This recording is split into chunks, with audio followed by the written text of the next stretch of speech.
दोस्तों, अयोध्या में राम मंदिर समारोह की तैयारी चल रही है। 22 जनवरी को भव्य राम मंदिर का उद्घाटन होगा और उसी दिन रामलला गर्भगृह में विराजमान होंगे। राम भक्तों के दान से अयोध्या में भगवान राम का भव्य मंदिर निर्माणाधीन है और पहला तल बिल्कुल पूरी तरह बनकर तैयार है, जिसमें रामलला की मूर्ति स्थापित की जाएगी।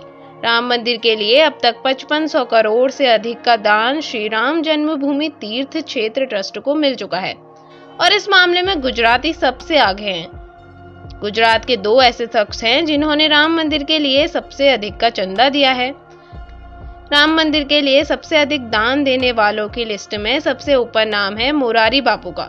गुजरात से आने वाले मोरारी बापू ने राम मंदिर के लिए अब तक का सबसे अधिक दान दिया है। श्री राम जन्मभूमि तीर्थ क्षेत्र ट्रस्ट की वेबसाइट पर दी गई जानकारी के अनुसार मोरारी बापू ने राम मंदिर के लिए 11.3 करोड़ रुपए का दान दिया है। मोरारी बापू का जन्म न केवल गुजरात के भावनगर में हुआ है, बल्कि आज भी वह वहीं अपने परिवार के साथ रहते हैं। इसके अलावा अमेरिका, कनाडा और ब्रिटेन के उनके अनुयायियों ने भी सामूहिक रूप से अलग से 8 करोड़ रुपए का चंदा दिया है। दोस्तों, राम मंदिर को दान देने वालों में गुजरात के ही एक और कारोबारी हैं जिन्होंने मोरारी बापू के बाद सबसे अधिक का चंदा दिया है। जी हां, राम मंदिर निर्माण के लिए गुजरात के हीरा कारोबारी गोविंद भाई ढोलकिया ने 11 करोड़ रुपए का दान दिया है। धन संचय अभियान के तहत राम मंदिर के निर्माण के लिए उन्होंने ट्रस्ट को 11 करोड़ रुपए का चेक सौंपा था। गोविंद भाई Dholakia diamond company Shri Ram Krishna export के मालिक हैं। गोविंद भाई हर साल दिवाली के दौरान सुर्खियों में रहते हैं, क्योंकि वो अपने सैकड़ों कर्मचारियों और उनके परिवार वालों को बड़े बड़े और कीमती गिफ्ट देते हैं। कहा जाता है कि सूरत के हीरा व्यापारी गोविंद भाई ढोलकिया सालों से राष्ट्रीय स्वयंसेवक संघ से जुड़े रहे हैं। दोस्तों, राम मंदिर निर्माण के लिए श्री राम जन्मभूमि तीर्थ क्षेत्र ट्रस्ट को अब तक 5000 करोड़ से अधिक का दान मिल चुका है। राम मंदिर ट्रस्ट ने देश के 11 करोड़ लोगों से 900 करोड़ रुपए जुटाने का लक्ष्य रखा था, मगर अब तक भगवान राम के मंदिर के लिए करीब 5500 करोड़ से अधिक का दान प्राप्त हो चुका है। श्री राम जन्मभूमि तीर्थ क्षेत्र ट्रस्ट की माने तो राम मंदिर निर्माण के लिए अब तक करीब 18 करोड़ राम भक्तों ने भारतीय national bank, Punjab national bank और बैंक ऑफ बड़ौदा के खाते में करीब 3200 करोड़ रुपए समर्पण निधि जमा की है। ट्रस्ट ने इन बैंक खातों में आए दान के पैसों की एफडी करा दी थी, जिससे मिलने वाले ब्याज से ही राम मंदिर के वर्तमान स्वरूप तक यानी प्रथम तल तक का निर्माण हो चुका है। दोस्तों, श्री राम जन्मभूमि तीर्थ क्षेत्र ट्रस्ट के मुताबिक यह एक ऐतिहासिक मौका है जिसका इंतजार देश की करोड़ों जनता कई दशकों से कर रही थी। विश्व हिंदू परिषद ने 1989 में राम मंदिर आंदोलन की शुरुआत की थी। इसके बाद राम मंदिर देश की राजनीति का हिस्सा बन गया। 6 दिसंबर 1992 को बाबरी मस्जिद ध्वस्त होने के बाद राम मंदिर का मामला अदालत में पहुंचा। 9 नवंबर 2019 को सुप्रीम कोर्ट ने ऐतिहासिक फैसला सुनाया था। सूर्यवंशी राजा राम की नगरी अयोध्या में जगह जगह सूर्य स्तंभ लगाए जा रहे हैं। मंदिर परिसर में कांस्य की बनी विशाल जटायु प्रतिमा भी लगाई गई है। मर्यादा पुरुषोत्तम श्री राम एयरपोर्ट रोशनी से जगमगाने लगा है। सबसे पहले यहां से दिल्ली और अहमदाबाद के लिए फ्लाइट सेवा शुरू करने की तैयारी है। हाईटेक अयोध्या रेलवे स्टेशन देखते ही बन रहा है। रामलला की प्राण प्रतिष्ठा के बाद पूरे देश से श्रद्धालुओं का आना बढ़ जाएगा, इसलिए जगह जगह मल्टी लेवल पार्किंग भी बन रही है। यहाँ इलेक्ट्रिक वाहनों को चार्ज करने की सुविधा भी रहेगी। एयरपोर्ट के अलावा अयोध्या में भक्ति पथ, राम पथ, जन्मभूमि पथ, धर्म पथ आदि का लोकार्पण भी होना है। रामलला की प्राण प्रतिष्ठा समारोह के लिए थाईलैंड के राजा ने वहां की मिट्टी भेजी है। कंबोडिया से सुगंधित हल्दी आई है। इसके अलावा जोधपुर से 600 किलोग्राम गाय का घी और जनकपुर से मिथिला आर्ट पेंटिंग भेजा गया है। इस पेंटिंग में माता सीता की धरती की गोद से जन्म से लेकर उनका प्रभु राम से विवाह तक के प्रसंगों को दर्शाया गया है।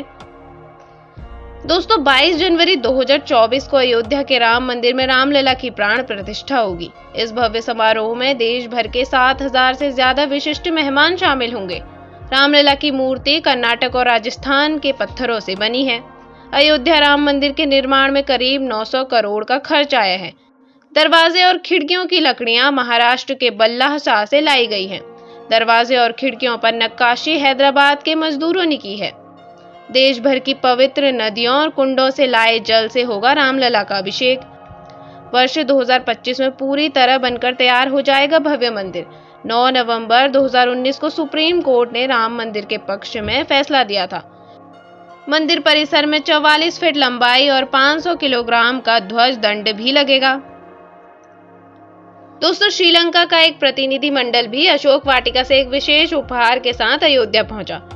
प्रतिनिधि मंडल ने महाकाव्य रामायण में वर्णित अशोक वाटिका से लाई गई एक शिला भेंट की। रामायण के अनुसार अशोक वाटिका वही जगह है जहां रावण ने माता सीता का अपहरण करने के बाद उन्हें रखा था। गुजरात के वडोदरा में 6 महीने की अवधि में 108 फुट लंबी अगरबत्ती तैयार की गई है, जिसका वजन 3610 किलोग्राम है और ये लगभग 3.5 फुट चौड़ी है। यह अगरबत्ती पर्यावरण के अनुकूल है और लगभग 1.5 महीने तक जलेगी और कई किलोमीटर तक अपनी सुगंध फैलाएगी।